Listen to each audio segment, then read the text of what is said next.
நீங்க இந்த பெரியண்ணன்கிற வார்த்தை எங்க யூஸ் பண்ணணும்னு பாருங்க. பெரியன்கிற வார்த்தை ஹூ இஸ் டாமினன்ட். எங்களை வந்து நார்மலா வந்து எங்களுடைய சீனியர் பார்ட்னர், எங்களுடைய மேஜர் பார்ட்னர், எங்களுடைய ஃபர்ஸ்ட் பார்ட்னர் இது சொல்லுவாங்க. இந்த பிக் பிரதர் அப்படிங்கிற வார்த்தை எங்க யூஸ் பண்ணுவாங்கன்னு பாருங்க. Who is dominating.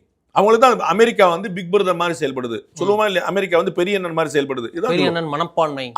அப்ப அமித்ஷா அவர்கள் பயன்படுத்தக்கூடிய வார்த்தை ADMK is big brother in அவர் பார்ட்னர்ஷிப், அவர் அலையன்ஸ் அப்படின்றார். அப்ப முழுக்க தன்னுடைய கையில வச்சிருக்கிறது வந்து பிஜேபி தன்னோட வச்சிருக்கிறது அதிமுக. ஆனா இவர்கள் எப்படி போர்ட்ரே பண்ண பாக்குறாங்க? பாஜக கையில அதிமுக இருக்குன்னு. அது பொய் என்று அதிமுக தொண்டர்களுக்கு ரொம்ப நல்லது. நீங்க போய் கீழே போய் ராஜேந்திர பாலாஜி அவர்கிட்ட கேட்டு பாருங்க.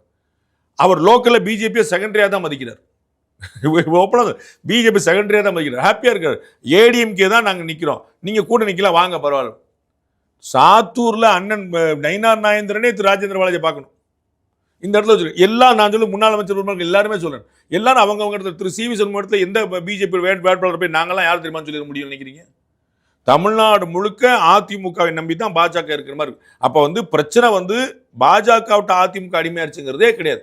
இது மியூச்சுவல் ட்ரஸ்ட். இங்க மிஸ்ட்ரஸோ டிஸ்ட்ரஸோ ஒண்ணுமே கிடையாது. இது இவர்கள் தொடர்ந்து இவங்களை செஞ்சுட்டே இருக்கக்கூடிய ஒரு நெரேட்டிவ் தான்.